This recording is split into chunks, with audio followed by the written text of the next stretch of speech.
Bonjour à tous, je me présente Barqawi Abdelnour, étudiant en 5e année médecine à Mostaganem. Aujourd'hui, je vais présenter un petit topo qui résume en grosso modo les mécanismes physiopathologiques incriminés dans l'installation des troubles hydroélectrolytiques.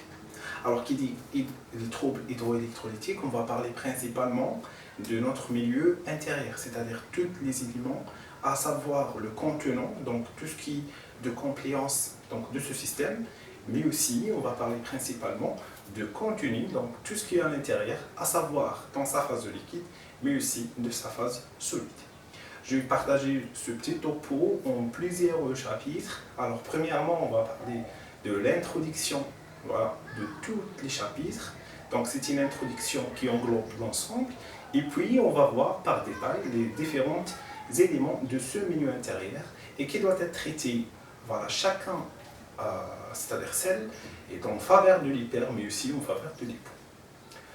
Notre milieu intérieur est composé de trois secteurs qui sont principalement le plasma, qui sont représentés par le plasma, mais aussi le liquide interstitiel et aussi le liquide lymphatique. Il faut faire attention que le liquide intracellulaire ne fait pas partie de notre milieu intérieur, au contrario, qu'il présente une grande proportion de notre contenu de l'organisme en l'eau. Notre milieu intérieur alors comporte à la fois, doit être divisé en deux parties. La première, c'est celle de contenu, donc c'est-à-dire tout ce qui se trouve à l'intérieur, voilà, de ce milieu, donc les compositions de ce milieu, et par la suite, on va voir des notions de base concernant le contenant, voilà, de ce système. Il faut faire attention que ce topo il va intéresser principalement à des notions cliniques, c'est-à-dire il va faire une synthèse ou plutôt le lien entre tout ce qui est théorique mais aussi tout ce qui est au terrain. Donc le plus important c'est de connaître les informations qui doivent être appliquées à la clinique, c'est-à-dire devant les patients. Premièrement, on va diviser par le contenant, c'est-à-dire ou plutôt le contenu, tout ce qu'il y a à l'intérieur. Alors, qui dit à l'intérieur, c'est-à-dire, on va parler des compositions de notre milieu intérieur. Et on va insister principalement du milieu plasmatique, c'est-à-dire au niveau sanguin. Alors, premièrement, le plasma, il comporte deux fractions. Donc, à la fois la fraction, ou plutôt la phase liquide, et aussi une fraction dite la phase solide. Alors, qui dit la phase liquide, il s'agit d'une solution. Et qui dit solution, c'est un mélange d'un solvant et dissolutif. Le solvant, c'est l'eau dans notre organisme et présente la majeure partie de notre organisme. Alors, pour les solidités, alors tout ce qui est dissous dans cette solution, c'est des molécules qui vont classifier par rapport à son poids moléculaire. Alors, ça existe des molécules qui sont neutres, c'est-à-dire ne présentent aucune charge, et d'autres qui vont présenter des charges. Donc, soit la charge elle est positive et on parle de cation, soit monovalent, soit divalent, double charge positive, soit l'inverse, il s'agit des anions, donc chargés négativement, soit une seule, c'est-à-dire de façon monovalente, et une double charge, donc négative, dans le système bivalent. Alors pour la phase liquide, c'est-à-dire les solutions, maintenant, ces différentes composantes de notre milieu intérieur sont classifiées par rapport à son poids moléculaire. Alors qui dit poids moléculaire, c'est-à-dire le composante de cette structure. Donc si elle est de petites molécules, notre organisme comporte principalement ce qu'on appelle les micronutriments. Alors qui dit micronutriments, ça existe de deux types. Les micronutriments dits minérales, alors qui dit minéral, c'est principalement les oligo-éléments, à savoir le fer, à savoir le sélénium, mais aussi ça existe des micronutriments, voilà, organiques. Et qui dit organique, donc c'est les vitamines. Là encore, ça existe une division entre les vitamines liposolubles et les vitamines hydrosolubles, et ainsi de suite. Alors, ça c'est concernant les moyennes molécules. Alors, qui dit moyenne molécule, quel est l'intérêt de connaître, c'est-à-dire la différenciation entre ces structures avec son poids moléculaire? C'est en fait le pouvoir, ou plutôt l'expansion vers le liquide interstitiel, c'est-à-dire les échanges. Est-ce qu'il traverse librement la membrane endothéliale, ou plutôt nécessite un autre système, ou plutôt il va rester dans le secteur vasculaire?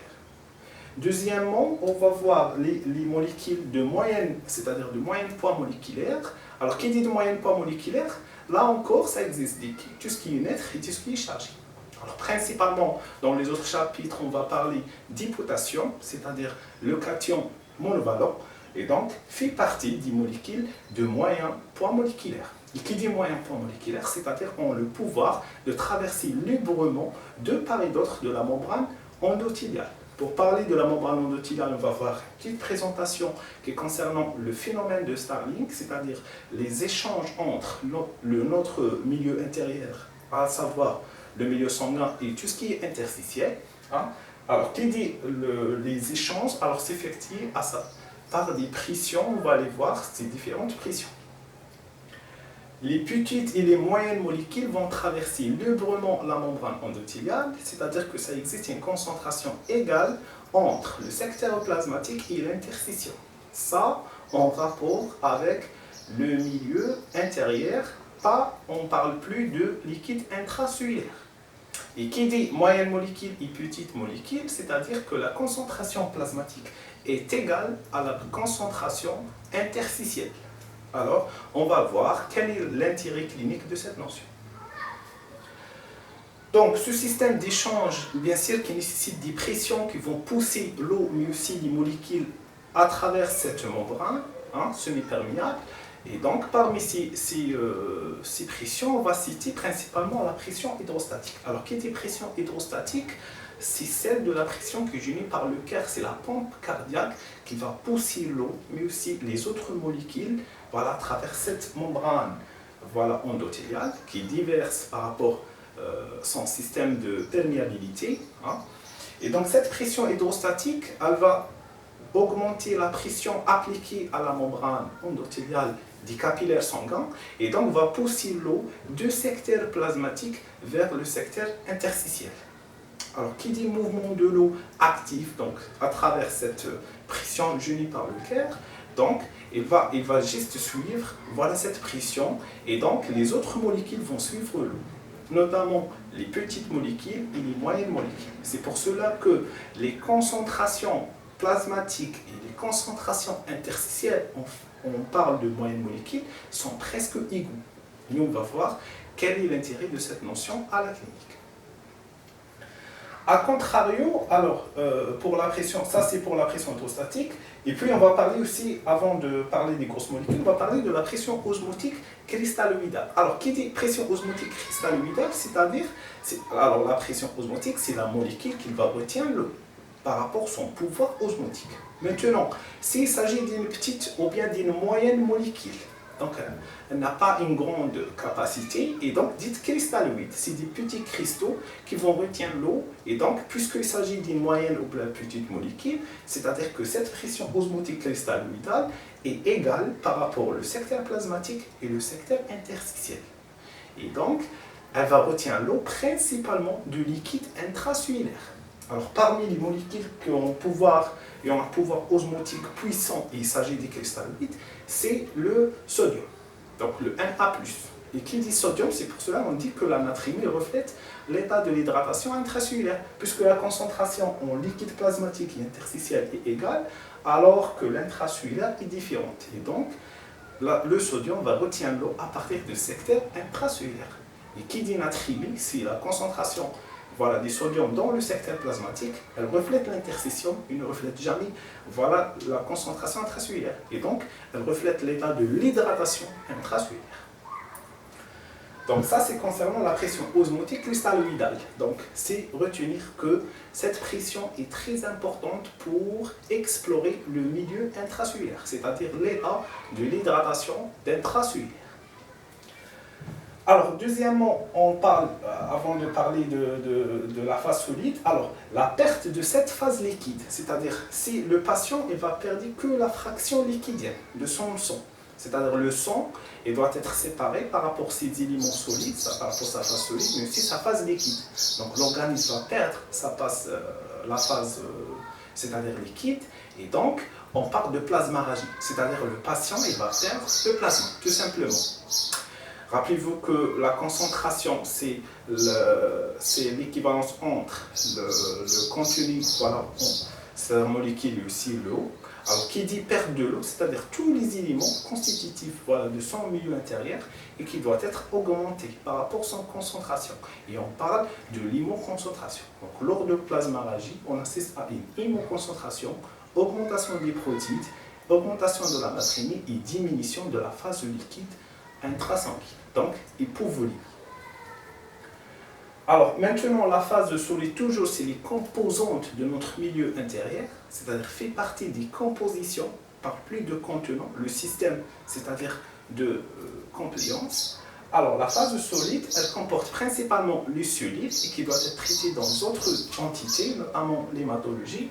Mais deuxièmement, c'est les grosses molécules qui nous intéressent. Alors qui dit grosses molécules, c'est-à-dire c'est des molécules de grand poids moléculaire, notamment l'albumine.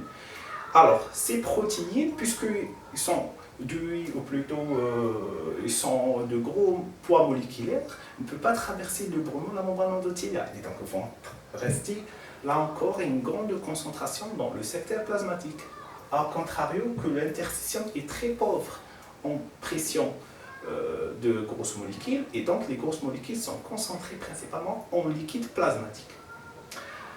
L'intérêt de cette explication, c'est que les grosses molécules vont en tenir donc d'une pression dite osmotique, mais maintenant de type colloïdal. Il s'agit des colloïdes. Alors, qui dit colloïde, c'est-à-dire un pouvoir voilà, osmotique plus puissant, mais qui est principalement en intraplasmatique, qui n'est pas en intra-interstitiel. Et qui n'est pas interstitiel, c'est-à-dire que les grosses molécules vont retenir l'eau principalement de liquide interstitiel et pas de liquide intracellulaire. Exemple, je vous donne deux exemples cliniques. Par exemple, lors d'un œdème cérébral de type cytotoxique, c'est-à-dire le liquide se trouve maintenant dans les neurones, dans les cellules aussi de la gliade, donc les astrocytes, etc., et qui vont voilà, augmenter de volume par rapport à l'augmentation de l'eau intracellulaire. Alors, si je donne un patient, je lui donne une solution colloïdale. Donc, ça ne va rien faire, puisque le liquide, c'est la solution, donc le pouvoir osmotique doit être exercé principalement sur l'interstitium. Moi, je voudrais des pressions qui doivent être exercées de liquide intracellulaire. Et donc, je donne au patient des solutions cristalloïdes de type hypertonique. Par contre, si le patient présente par exemple un œdème de type interstitiel, c'est-à-dire que le liquide se trouve principalement dans le liquide interstitiel. Exemple, chez un patient cirrhotique qui présente l'œdème avec acide, et donc je donne le patient l'albumine. Donc il s'agit de grosses molécules d'un grand pouvoir osmotique de type colloïde. Et donc vont retenir l'eau à partir de l'interstitium et non à partir de liquide intracellulaire. Donc c'est ça la notion clinique à retenir, que la pression osmotique, ça existe de type. La pression osmotique cristalloïdale, elle reflète l'état de l'hydratation intracellulaire. La pression osmotique colloïdale, elle reflète l'état de l'hydratation interstitielle. Et on va voir voilà quel type de remplissage vasculaire par rapport à ces deux types de solutions. Alors, après parler de le contenu donc, de ce système, on va voir maintenant le contenu voilà, de ce système, c'est-à-dire la compliance, l'état de la compliance. Alors, le système circulatoire, ça existe de deux types, ou plutôt deux entités. Alors, à la fois le secteur lymphatique, le sanguin proprement dit, le système vasculaire. Le système lymphatique, le rôle de la lymphe dans la loi de Starling, ou plutôt le phénomène de Starling, qu'elle va retenir l'eau, l'excès de l'eau, des échanges entre le secteur plasmatique, l'interstitium et le liquide intracellulaire. Donc tout ce qui se trouve en excès avec celui c'est-à-dire les déchets cellulaires et tout ce qui est sécrété par la cellule, il doit être à la fois filtré ou plutôt réabsorbé par le secteur plasmatique. L'excès de ce liquide, il va être réabsorbé par le système lymphatique. Donc la lymphe, elle va rejoindre, là encore, la circulation veineuse, c'est-à-dire que ça existe toujours une communication entre ces deux types de systèmes. Si le patient il va perdre que la lymphe, par exemple lors de la brûlure, etc., donc le patient il va bénéficier d'un risque de lymphoragie. Et qui dit lymphoragie, c'est-à-dire perte à la fois de liquide, sans perte d'éléments sanguins et sans perte voilà, des protéines. Et là encore, on trouve dans une situation de l'hypoconcentration une déshydratation extracellulaire, augmentation des pressions colloïdes et augmentation de pression cristalloïde, et donc vont retenir l'eau à partir de l'intracellulaire, et donc là encore, là devient la déshydratation mixte, c'est-à-dire à la fois extracellulaire mais aussi intracellulaire. Alors le système vasculaire, donc c'est principalement les veines qui c'est un système de grande compliance et une moindre résistance, à contrario du système artériel. Pour les artères, ça existe 3 types. Donc les artères de gros calibre, dites les artères élastiques. Alors les artères élastiques ont un intérêt principalement dans la réception de l'éjection sanguine. Donc après la systole cardiaque, où le cœur va éjecter le volume d'éjection systolique, donc l'aorte va entraîner une réception de ce volume par rapport à sa élastance. Donc il va accepter ce volume et puis le distribuer vers les autres systèmes de distribution. Alors, qui dit de distribution, c'est le système musculaire, c'est-à-dire les artères musculaires, c'est principalement les artères des viscères, les artères des membres, notamment la fémorale et les murales, etc. Donc, ce système, la particularité de ce système de distribution, c'est un média qui est très développé, c'est-à-dire très riche en cellules musculaires lisses. Et qui dit cellules musculaires lisses, c'est une contraction, par la suite tension pariétale, et donc vont exercer une grande résistance. Le système artériolaire, c'est un système de préparation d'échanges capillaires, c'est-à-dire qui dit pourvu qu'une fine couche de cellules musculaires lisses, et donc c'est un système non résistant. Donc il va assurer toute une pression douce, qui n'entraîne pas une distriction des capillaires fragiles. Le système vasculaire, ça existe maintenant une interaction entre le contenant et le contenu. Et qui dit interaction entre contenant et contenu, donc ça existe des systèmes de pression artérielle, des systèmes de tension artérielle. Donc si l'artère va entraîner une pression sur le contenant, on parle de la tension pariétale et donc tension artérielle. Par contre, le sang, à travers la pression hydrostatique et l'éjection par la systole cardiaque, va entraîner une pression appliquée à la paroi endothéliale. Et donc, qui dit cette pression, on parle de la pression exercée du sang vers la paroi artérielle, c'est-à-dire de l'intérieur vers l'extérieur, et donc on parle des pressions qui sont mesurées par la clinique.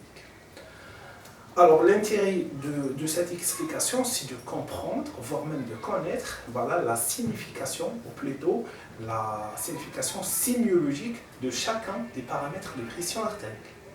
La pression artérielle, ça existe la maximale, c'est-à-dire la pression artérielle lors de la systole cardiaque, la pression artérielle diastolique, et puis par système de calcul, on va voir les autres types, notamment la pression artérielle moyenne, mais aussi la pression pulsée, dite la différentielle.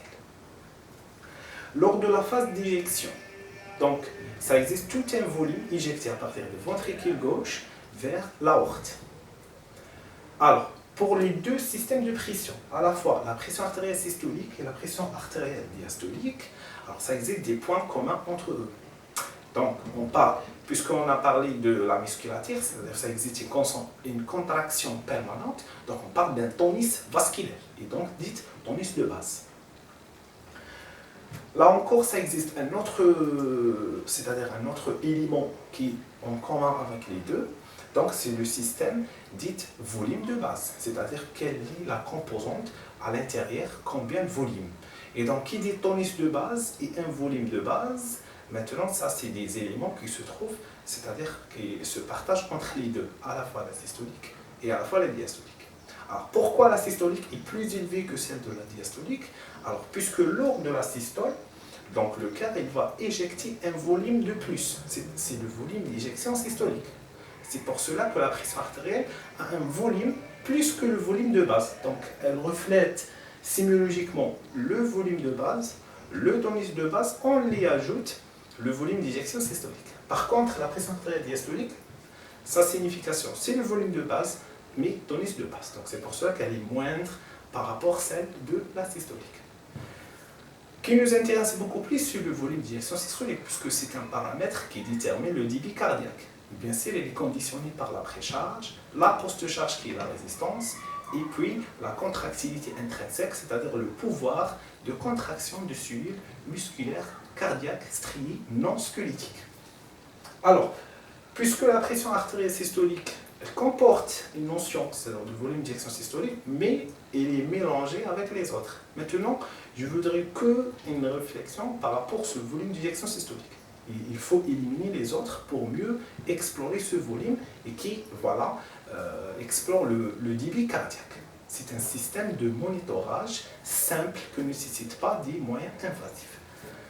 Donc, là, on trouve la pression pulsée. Alors, puisque c'est une pression différentielle, c'est-à-dire la systolique moins la pression artérielle diastolique, donc le volume de base va sélectionner le volume de base, le tonus de base, cette fois-ci aussi avec le tonus de base, qu'il ne reste que le volume d'éjection systolique. Donc, la pression pulsée, c'est le système de monitorage simple qu'on utilise à la clinique pour monitoring du débit cardiaque. Ça existe aussi une notion de la pression artérielle moyenne. Alors, c'est la pression de la perfusion d'organes qui reflète la perfusion presque de tous les organes, sauf le cœur, qui est déterminé par la pression artérielle diastolique, puisque les deux valvules aortiques, les sigmoïdes aortiques, lors de la systole, ils vont fermer l'abouchement des artères coronariennes. Et puis, lors de la diastole, avec fermeture de ces sigmoïdes, la perfusion cardiaque se fait en diastole. Et donc, la perfusion de cœur, c'est une perfusion de type pression artérielle diastolique. Par contre, les autres organes sont déterminés par la pression artérielle moyenne. Ça, c'est un système basal, c'est un système à l'état normal. Maintenant, si le patient se trouve en déficit, comme déjà nous allons voir, les hémorragies, les plasmaragies, le lymphoragie, c'est la perte de liquide, alors le patient il a besoin d'une substitution de ce liquide perdu. Donc, soit c'est un liquide simple, soit c'est un liquide avec son composant, c'est-à-dire c'est une solution mélangée. Alors, qui dit solution? Est-ce qu'elle comporte les colloïdes? Est-ce qu'elle comporte les cristalloïdes? Est-ce que c'est les deux? Alors, pour parler de ce système de remplissage, nous avons des solutions de remplissage qui sont utilisées en pratique courante. Alors, le remplissage vasculaire, c'est l'expansion vasculaire, c'est-à-dire qu'on va augmenter la volémie et par la suite, c'est la précharge. Maintenant, est-ce que ce volume se trouve toujours c'est-à-dire dans le secteur vasculaire, qui est notre intérêt, pour compenser la perte et que pour compenser cette hypovolémie, ou plutôt il va traverser librement la membrane endothéliale et qui n'est pas efficace puisque sa distribution est principalement vers le secteur interstitiel. Alors c'est un système de pression, à savoir la cristalloïdale et la colloïdale. Alors tout ce qui nous intéresse, c'est tout simplement de diagnostiquer quel type de déshydratation. Si le patient présente une déshydratation intracellulaire, donc on va donner des solutions cristalloïdes de type hypotonique, puisque les cristalloïdes, rappelez-vous que tout ce qui est cristalloïde va traverser librement la membrane endothéliale et à concentration égale entre le plasmatique et l'interstitium. Donc les échanges se font principalement entre l'interstitium et l'intracellulaire. Par contre, si le patient, par exemple, présente un déficit en pression colloïde, par exemple lors d'une hépatopathie, avec une diminution de la synthèse d'albumine, ou plutôt d'un syndrome néphrotique avec une perte et une déplétion en albumine, maintenant le patient il a besoin d'une supplémentation de cette pression colloïde. Et donc il a besoin d'une expansion volymique du type colloïde. Principalement, alors les solutions colloïdes, ça existe deux types. Les colloïdes de synthèse, donc dites synthétiques, et les colloïdes naturels. Pour ces deux systèmes naturels, c'est principalement l'albumine. Alors, les colloïdes de synthèse donc, sont présentés principalement par la gélophysine, ou dite gélatine, ou plutôt plasmagel. Donc, le remplissage vasculaire, l'intérêt de ce remplissage, c'est principalement d'augmenter la volémie, c'est-à-dire nous avons besoin d'une solution qui va exercer son pouvoir osmotique, elle va retenir l'eau de l'interstitium ou bien de l'intracellulaire pour augmenter le volume intravasculaire. Et alors, qui dit volume intravasculaire, on parle de la volémie. Et donc, qui dit volémie, c'est le retour veineux et par la suite, c'est la précharge. La précharge, c'est un déterminant essentiel du volume d'éjection systolique qui doit être monitoré par la pression pulsée.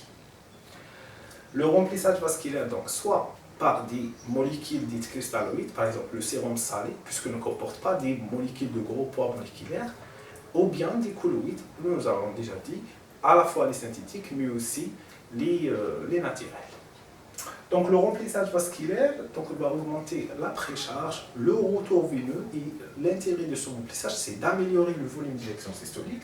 Par la suite, c'est d'améliorer le débit cardiaque et donc une bonne perfusion d'organes. Alors pour le monitorage de ce système, moi je m'intéresse principalement au monitorage du système de monitoring non invasif. Alors qui dit non invasif? Premièrement, et déjà par la pression pulsée, qui reflète le volume d'éjection systolique. Deuxièmement, ça existe des index qu'on utilise en pratique courante. Par exemple, l'index de choc, qui le rapport entre la fréquence cardiaque et la pression artérielle systolique au millimètre de mercure. Et puis, on va voir quel est le résultat et interpréter selon l'état des patients.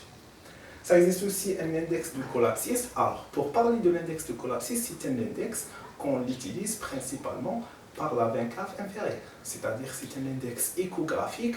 On va mesurer le volume de cette veine à la fois lors de l'inspiration, mais aussi lors de l'expiration. Et on va faire la différence pour extraire cet index de collapsidité. Donc le collapsis, c'est très important de connaître avec une échographie où vous utilisez une sonde convexe. Donc on utilise la voie sagittale, donc dite épigastrique. Est-ce que c'est de l'aorte, est-ce que c'est de la veine? Puisque les deux systèmes présentent une pulsation lors de la visualisation en image réelle en échographie, on va faire toute une inclinaison céphalique, donc vers le haut. Si le vaisseau se trouve en continuité avec la veine cave, ou plutôt avec une l'oreillette droite, donc c'est-à-dire ça c'est de la veine cave inférieure. Si on ne trouve pas une continuité avec un gros, c'est-à-dire un citerne, et donc ça c'est de l'aorte, pour faire la différence entre les deux. Pour l'indice de la pulsation, c'est un indice qu'on utilise aussi en échographie pour le mesure des Doppler pulsés, mais je m'intéresse beaucoup plus au système de saturation. Donc, vous utilisez le saturomètre et puis à partir de ce saturomètre, il va afficher l'indice de pulsation. Et puis vous calculez l'index plethysmographique de ce système. Et donc l'ensemble intervient dans le monitoring de variation de volume d'éjection systolique. Et donc pour voir est-ce que le remplissage est efficace ou non, dites un patient répondeur ou non. Donc je vous remercie, c'était une petite introduction.